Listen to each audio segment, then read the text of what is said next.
नमो नमः। अद्य शास्त्रे द्वितीयखण्डस्य छात्राणां कृते कक्षेयमायोजिता विद्यते। पाठ्यग्रन्थः वर्तते शब्दरत्नसहिता प्रौढमनोरमा। पाठ्यविषयश्च वर्तते इको गुणवृद्धि। सर्वेषां सौलभ्याय हिन्दीभाषामाध्यमेन इदानीमहं पाठयामि। प्रिय छात्रों, जैसा कि आप लोग जानते हैं कि वैयाकरण सिद्धांत कौमुदी के परिभाषा प्रकरण का यह पहला सूत्र है। वैयाकरण सिद्धांत कौमुदी में आप लोगों ने गुणवृद्धि शब्दाभ्याम यत्र गुणवृद्धि विधीयते तत्र एकः इति षष्ठ्यन्तं पदमुपतिष्ठते वृत्ति पढ़ी है। इसकी व्याख्या करते हुए प्रौढ़ मनोरमा में भट्टू जी दीक्षित कहते हैं कि ऐसी वृत्ति कौमुदी में मैंने किस आधार पर लिखी और इसका क्या प्रयोजन है। तो आइए प्रौढ़ मनोरमा में इस तथ्य को समझते हैं। गुणवृद्धि शब्दाभ्याम मिति एतच्च पूर्वसूत्राभ्याम गुणवृद्धि पदे अनुवर्त्य गुणो वृद्धिरिति ये गुणवृद्धि इति योजनया लभ्यते तेनेह न दिवौत् द्योः त्यदादीनामः सह इमं षष्ठ्यन्तमिति। सूत्रे षष्ठ्यन्तस्यानुकरणात् शब्दस्वरूपपरतया नपुंसकलिंगात् सूर लुगिति भावः। पहले सूत्र स्वरूप को समझते हैं। इकः शब्द षष्ठ्यंत का अनुकरण है। अनुकरण वास्तविक का आभास कराता है, वास्तविक नहीं होता। नाटिकादि में आप लोग देखते हैं कि एक साधारण व्यक्ति मर्यादा पुरुषोत्तम श्री राम का अनुकरण करता है और लोगों को उन साधारण से मानव में राम का आभास होने लगता है और श्रद्धादि का भाव उदय हो जाता है। यही अनुकरण है। तो हम कह रहे थे कि इकः षष्ठ्यंत का अनुकरण है, वास्तविक षष्ठ्यंत नहीं है। फिर भी षष्ठ्यंत का जो फल है वह हमें प्राप्त हो जाता है। इसी षष्ठ्यंत के अनुकरण से इकः शब्द स्वरूप परक इकस शब्द है। इसका लिंग नपुंसक और प्रथमा के एक वचन में इकः सूत्र में कहा गया है। असंत होने पर भी लुक के द्वारा लुप्त हुए सु को प्रत्यय लक्षण से नहीं ला सकते। इसलिए यहाँ अत्वसंतस्य चा धातोः सूत्र से दीर्घ नहीं हुआ है। गुणश्च वृद्धिश्च यहाँ इतरेतर योगत द्वंद्व समास है। द्वंद्वे घी सूत्र से वृद्धि का यहाँ पूर्व निपात की प्राप्ति में धर्मादिश्व नियमः इस वार्तिक से पर प्रयोग है। अतएव अनियम होने से गुण वृद्धि और वृद्धि गुणों दोनों प्रयोग बनते हैं। तो यहाँ गुण वृद्धि प्रथमा के द्विवचन का प्रयोग है और उक्त कर्म भी है। प्रस्तुत सूत्र में पूर्व सूत्राभ्याम अर्थात वृद्धिरादेश सूत्र से वृद्धि और अदें गुणः सूत्र से गुण पदों की अनुवृत्ति लाकर गुणो वृद्धि इति ये गुण वृद्धि इति योजनया लभ्यते कौमुदीस्था वृत्ति रीति शेषः। तात्पर्य है कि अनुवृत्त गुण पद एवं वृद्धि पद को तृतीया विभक्ति में बदलकर विधीयते क्रिया का अध्याहार करके अनुवृत्त संज्ञा पदों से अर्थात गुण पद से और वृद्धि पद से जहाँ अदें और आदेश का विधान करते हैं वहाँ इक पद से षष्ठ्यंत इक पद उपस्थित हो, यही दीक्षित की अर्थ योजना है। यह परिभाषा सूत्र है जो सूत्र अनियम में नियम का विधान करते हैं उसे परिभाषा सूत्र कहते हैं। अनियमे नियमकारकम परिभाषा सूत्रम। स्थानीय के नियम हेतु यह सूत्र है। अष्टाध्यायी में बहुत से ऐसे सूत्र हैं जहाँ गुण और वृद्धि के प्रसंग में स्थानीय का साक्षात निर्देश नहीं है, जैसे सार्वधातुकार धातुकयोः सिचि वृद्धि परस्मै पदेषु मिदेर गुण इत्यादि सूत्रों में स्थानीय का साक्षात निर्देश नहीं है। इस तरह के अनियम की स्थिति में गुण और वृद्धि किसके स्थान में की जाए, स्थानीय कौन हो, तो यह सूत्र नियम करता है कि एक ही स्थानीय होगा, दूसरा नहीं। जहाँ गुण और वृद्धि के प्रसंग में स्थानीय साक्षात निर्दिष्ट हैं वहाँ यह सूत्र नहीं लगता है, जैसे और गुणः अतुपधाया इत्यादि। यहाँ गुण और वृद्धि के स्थानीय का सूत्र में साक्षात निर्देश है, अतः यहाँ अनियम नहीं है। अस्तु, जैसा कि आप लोग सूत्रार्थ समझ चुके हैं कि जहाँ गुण पद उच्चारण करके गुण विधान किया जाता है और वृद्धि पद उच्चारण करके वृद्धि विधान किया जाता है, वहाँ अनियम की स्थिति में षष्ठ्यंत स्थानीय इक को गुण वृद्धि किए जाते हैं। इसलिए दिवौत द्योः त्यदादि नामः सह इमम, ये प्रौढ़ मनोरमा में इसके फल बताए गए हैं। आइए इस तथ्य को समझते हैं। दिवौत सूत्र से दिव इस प्रातिपदिक को औत विधान करते हैं। यहाँ भी स्थानीय का साक्षात निर्देश नहीं है, तो अनियम की स्थिति में ई को गुण वृद्धि सूत्र लगना चाहिए। तो कहेंगे यह सूत्र नहीं लगेगा, क्योंकि औत वृद्धि संज्ञक होते हुए भी वृद्धि उच्चारण करके विधान नहीं किया गया है, इसलिए नियम सूत्र नहीं लगेगा।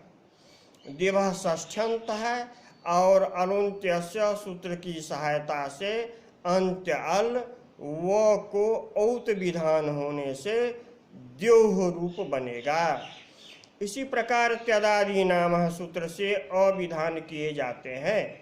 अगुण संज्ञक होते हुए भी गुण पद उच्चारण करके विधान नहीं किए होते हैं, तो यहाँ भी इको गुण वृद्धि सूत्र नहीं लगने से सह इमम इत्यादि प्रयोग बनते हैं।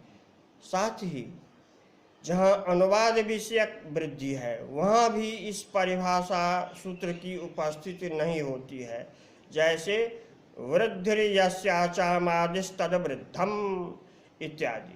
इस तरह हम लोगों ने प्रथम चरणात्मिका प्रौढ़ मनोरमा की व्याख्या को समझा। अब प्रौढ़ मनोरमा के दूसरे चरण की व्याख्याओं को समझने का प्रयास करते हैं। इस चरण में हम लोग दो तथ्यों को समझेंगे। प्रथम तथ्य यह है कि सूत्र में पूर्व सूत्रों से गुण वृद्धि पदों की अनुवृत्ति से इष्ट की सिद्धि हो जाती है, तो सूत्र में गुण वृद्धि ग्रहण क्यों किया गया है। दूसरा तथ्य यह है कि इगंत पद का अन्वय कैसे हो और क्यों किया जाता है। प्रौढ़ मनोरमा की व्याख्या लघु शब्द रत्न है, उसमें प्रस्तुत तथ्य के संदर्भ में क्या कहा गया है। तो प्रथम तथ्य को समझते हैं कि इका ऐसा ही सूत्र स्वरूप होना चाहिए। पूर्व सूत्रों से अर्थात वृद्धिरादेश से वृद्धि पद की अनुवृत्ति और अदेंगुण सूत्र से गुण पद की अनुवृत्ति होने से ही इष्ट की सिद्धि हो जाती, तो सूत्र में गुण वृद्धि ग्रहण क्यों है। यहाँ तो गुण वृद्धि ग्रहण के साथ साथ पूर्व सूत्रों से भी गुण वृद्धि की अनुवृत्ति होती है, ऐसा किस लिए है। तो इसका उत्तर यह है कि वृद्धि संज्ञा है और गुण भी संज्ञा है। ये दोनों संज्ञाएं क्रमशः आदेश और अदेंग के वाचक हैं, तो अपनी अपनी संज्ञा के विधान में यहाँ नियमार्थक हों, अर्थात वृद्धि और गुण ये उच्चारण करके जहाँ वृद्धि और गुण विधान किए जाएं, वहाँ ही यह परिभाषा सूत्र लगेगा। पुनः गुण विधि ग्रहण के सामर्थ्य से ऐसा अर्थ लाभ होता है। अतएव दिवओत त्यदादि नामः पथि मथ्रि भुक्षामात इत्यादि सूत्रों से विधीयमान आदेश वृद्धि संज्ञक और गुण संज्ञक होते हुए भी वृद्धि और गुण उच्चारण करके विधान नहीं किए जाते हैं, तो ये आदेश इक के स्थान में नहीं हो सकते। किंतु अलुन्त्यस्य सूत्र की सहायता से अंत्य अल को ये आदेश प्राप्त होते हैं। इस प्रसंग में शब्द रत्नाकार की अरुचि है। वे कहते हैं कि यद्यपि तदनुवृत्ति सिद्धे सामर्थ्यात् शब्द व्यापाराश्रयणेन लभ्यते मूलोक्तार्थः। तात्पर्य शब्द रत्नकार श्री हरि दीक्षित का यह है कि गुणपद की अनुवृत्ति से ही सूत्र बोध्य अर्थ लाभ हो सकता था।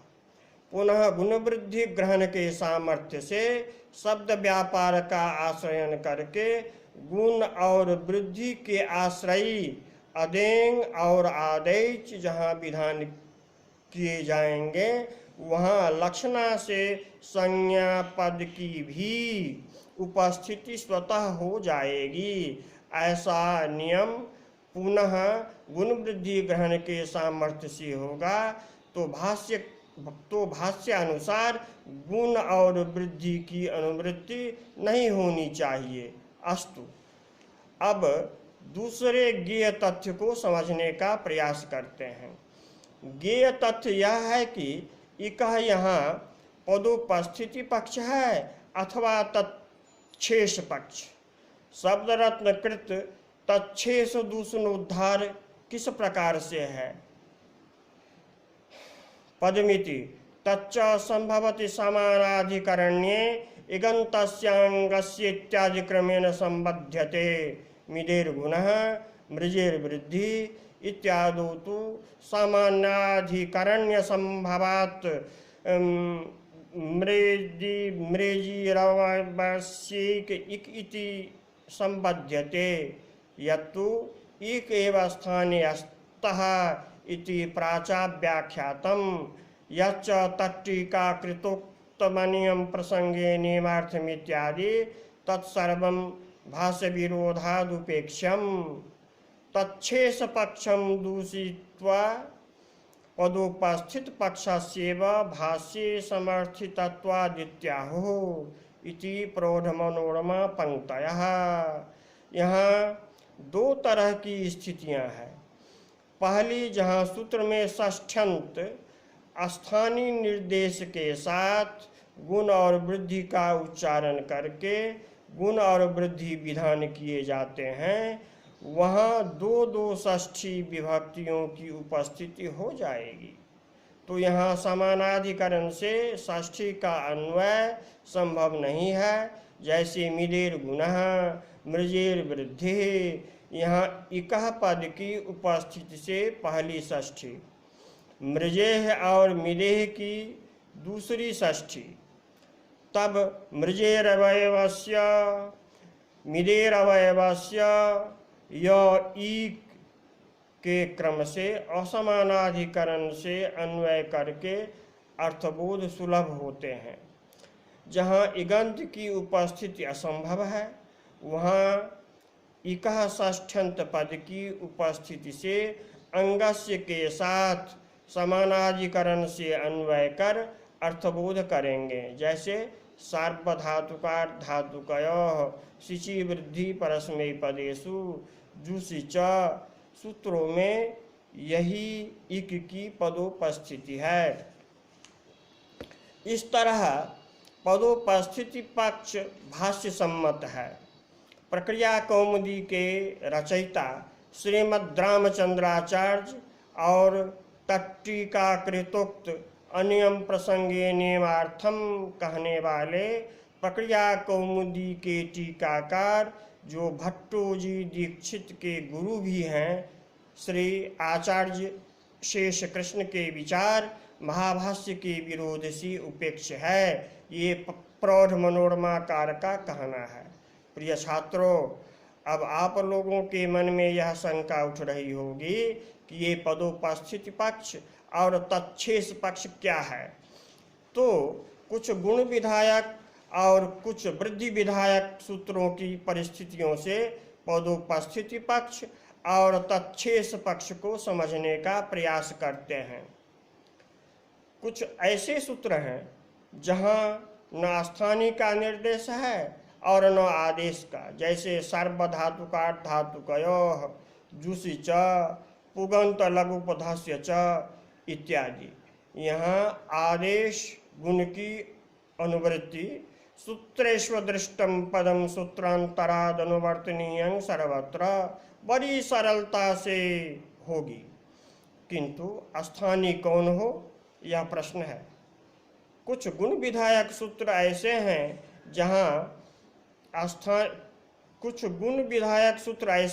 जहाँ स्थानीय और आदेश निर्दिष्ट तो हैं, किंतु स्थानीय के संदर्भ में नियम नहीं है। जैसे मिदेर गुणः, यहाँ स्थानीय मिद है और आदेश गुण, किंतु यहाँ यक्ष प्रश्न है कि गुण किसे हो। इसी तरह की स्थिति वृद्धि विधायक सूत्रों में भी है। जैसे सिचि वृद्धि परस्मै पदेषु, यहाँ आदेश का ग्रहण है, यह आदेश किसे हो, यह यक्ष प्रश्न है। मृजेर वृद्धि, यहाँ स्थानीय मृज है और आदेश वृद्धि है, फिर यहाँ भी यक्ष प्रश्न है कि ये वृद्धि किसे हो। इन परिस्थितियों में गुण और वृद्धि का समन्वय अंगस्य और स्थानीय के साथ इको गुण वृद्धि सूत्र के प्रकाश से इस प्रकार हो जिससे निर्दुष्ट प्रयोग बन सके। प्रिय छात्रों, जैसा कि हम लोग समझ चुके हैं कि इकः षष्ठ्यंत पद का अनुकरण है, वास्तविक षष्ठ्यंत पद नहीं है। ऐसा क्यों कहा गया है? ऐसा इसलिए कि यही षष्ठ्यंत का अनुकरण पदोपस्थिति पक्ष का बीज है, मूल कारण है।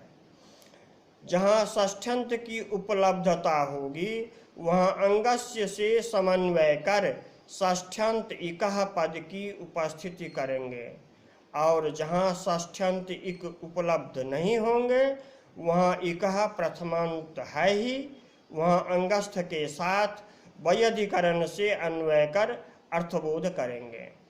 जैसे सार्वधातुकार धातुकयोः सिचि वृद्धि परस्मै पदेषु जुषि च इत्यादि सूत्रों के लक्ष्य में स्थानीय षष्ठ्यंत रूप में सुलभ होते हैं, तो यहाँ इक पद का समानाधिकरण से अन्वय कर सुगमता से अर्थबोध होते हैं।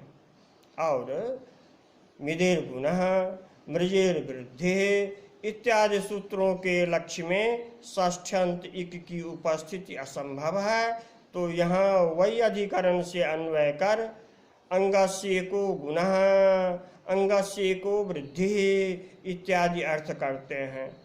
यही पदोपस्थिति पक्ष है।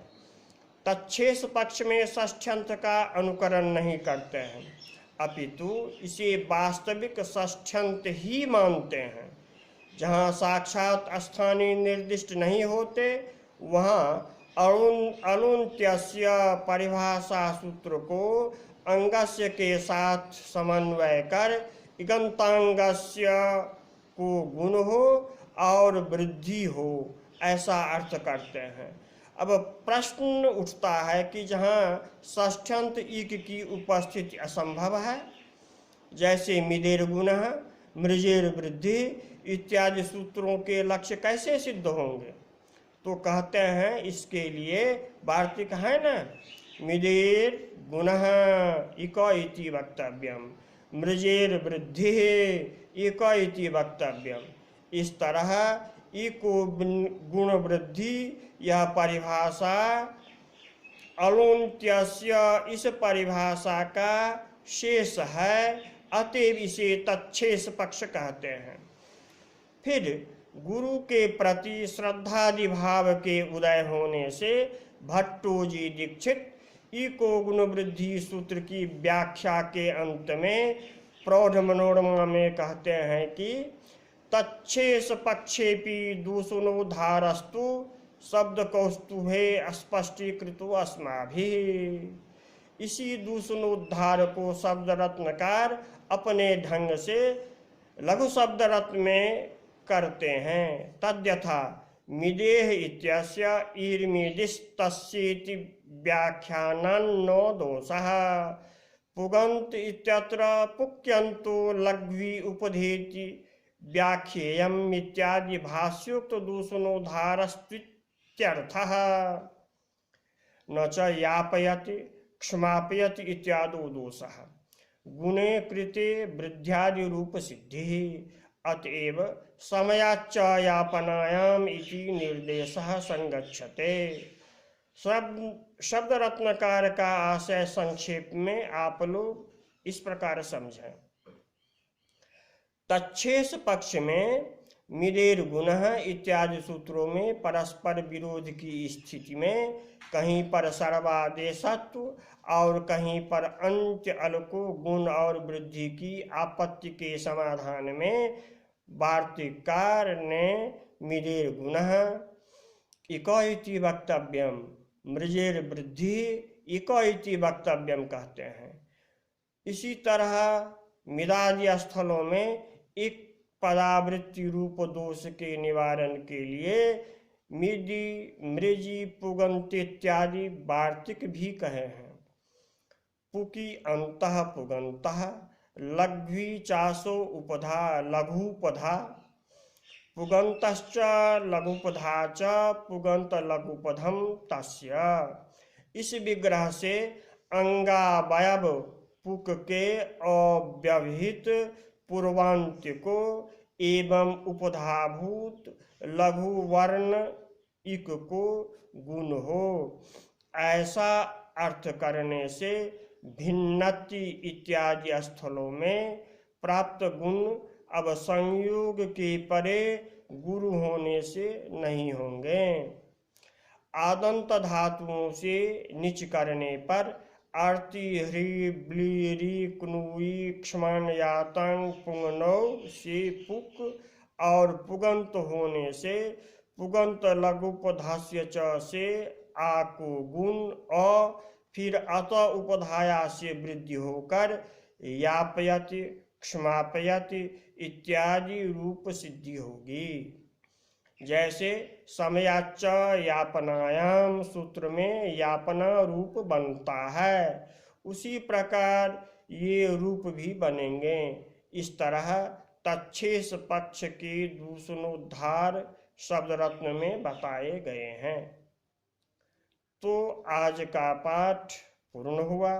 प्रिय छात्रों, चर्चित समयाच्च यापनायाम सूत्र का उदाहरण प्रत्युदाहरण बड़ा सचेतक है, जागरूक करने वाला है, तो इसको जरा सुन लें। कर्तव्यावसरः प्राप्ति समयः तस्य अतिक्रमणं यापना समया करोति समयम यापयति कालक्षेपम करोति। समय की हत्या करने को समया करोति कहते हैं और जो प्राप्त हुए अवसर को लपकते हैं वहाँ समयम करोति कहते हैं। तो आप लोग समयम कुर्वन्तु इति। जयतु भारतम जयतु संस्कृतम।